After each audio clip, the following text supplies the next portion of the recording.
Hi guys, welcome to today's video. I hope you all have been good and some good days. Guys, for today's video, I do want to react really quickly to the Deaon Fox San Antonio Spurs trade. I just have been on the road the last days, so didn't really have time to talk about it. But yeah, it was definitely on my to-do list very high, and today I have three. I'm not working, so I thought this is a great opportunity to finally talk about the De'Aaron Fox trade. So if you look at the trade really quick, here we go. San Antonio Spurs get De'Aaron Fox and Jordan McLaughlin, who I completely forgot that he's a King. I thought he still is a Timberwolf, but anyway. Of course, the important thing is De'Aaron Fox got his wish. He wanted to go to San Antonio the whole time. It was about 1 week ago that he came out and said, yeah, he's thinking about going somewhere else, and yeah, he's not sure if he wants to resign with the Kings. So yeah, the Kings had to make a move, and yeah, so he got his wish, you know. So him together with Wembanyama for the future, and the crazy thing about it, they didn't have to give up so much, like when it comes to players, right? So they kept Sohan, they kept Vassell, they kept Branham, they kept Wesley, they even kept Chris Paul, who will be a very good bench player now. And yeah, so even Kellen Johnson with his contract, you know, he still has some value, I'm pretty sure. And yeah, so it's a great trade for the San Antonio Spurs. For me, it's a clear A plus because Wemby together with Fox, they can be the future 1-2 punch, and yeah, they just probably make it to the conference finals all the time. You know, like they have one of the best coaches in NBA history when he's healthy, Greg Popovich, and one of the best run organizations as well. And I think De'Aaron Fox really fits to San Antonio. Like he's a star, he's a superstar, of course. But he's also not about drama, right? He's a good defender. He's a very fast player. Like I said, off the court, no problems with him. And I think that's exactly the player the Spurs want. So it's a win-win situation. A win for De'Aaron Fox and a win for the San Antonio Spurs. And yeah, it's going to be a lot of fun watching those two guys together.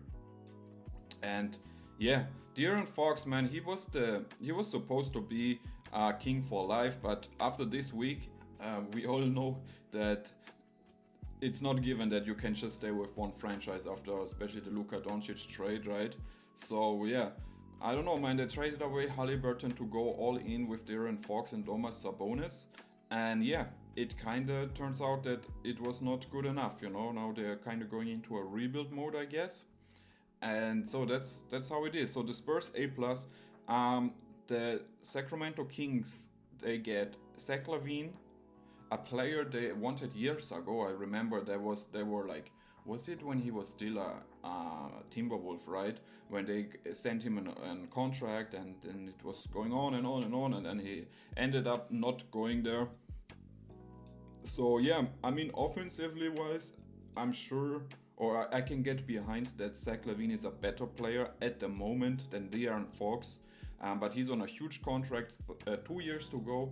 The final year is a player option, which he might opt into because it's a max. I'm not sure if he will get a max. He's like 29 years of age. And yeah, so having a very good season, about 25 points per game, 5 rebounds, 5 assists.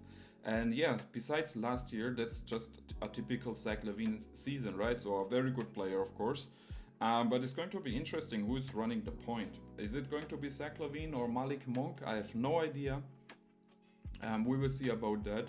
CD Sissoko, a nice young player. I know that Greg Popovich really likes him. He saw a lot of potential on him. I watched some interviews from Greg Popovich talking about him and said, yeah, he's just a very, very talented player, great body, a quick player as well. And he sees a little bit of Kawhi Leonard in him, which, yeah, there's a long way to go there. But yeah, Greg Popovich is very high on CD. And then they got 3 first round picks, 2025, via the Hornets, which is actually going to become most likely 2 second round picks. So yeah, they end up with 5 second round picks and 2 first round picks. The 2027 first round pick via the Spurs. So the Spurs are probably going to be good. So that pick is not going to be high. And 2031 first round pick via Timberwolves. Like if Ant-Man stays there, that pick is also not going to be high. So yeah, I don't know, man. Those picks for me at the moment, they don't look so well. They don't look so high. Like, I don't know, man. And then, like I said, 3 other second round picks. We have Bulls, Nuggets, and Bulls again. So yeah, no Atlanta Hawks pick, you know, which is absolutely crazy. No Spurs pick, Kings pick, I mean. And yeah, I don't know, man. They didn't really give up a lot to get De'Aaron Fox, in my opinion. I don't know, guys. Let me know what you think about it, but I don't like it for the Kings. Like, I would give this a D. Like, De'Aaron Fox is your franchise player, and yeah, I think you could have gotten more out of it, you know. So and then the Bulls, they got Zach Collins, Trey Jones, Kevin Huerter, and their own pick 2025 via the Spurs. So yeah, I don't hate it. Like the Bulls, of course, we know they have the problem to selling the best players off way too late, like they did with Caruso and DeMar DeRozan, which is actually fun that DeMar DeRozan now plays again with Zach LaVine in Sacramento, so that's kind of funny. But like I said, they kind of ship off their best players too late, and they don't get so much back for them. So yeah, I don't know, man. Those are like all bad contracts. So maybe they're going to just adding bad contracts and some picks, I guess. I mean, that first round pick is it's really nice actually. You know, it's still you're trading out your best player in Zach LaVine, and you only get one first round pick back and 3 role players. Yeah, I don't like it too much. I like it more than what the Kings get, so I would give it a C. Yeah, I don't know, man. They can still make a trade.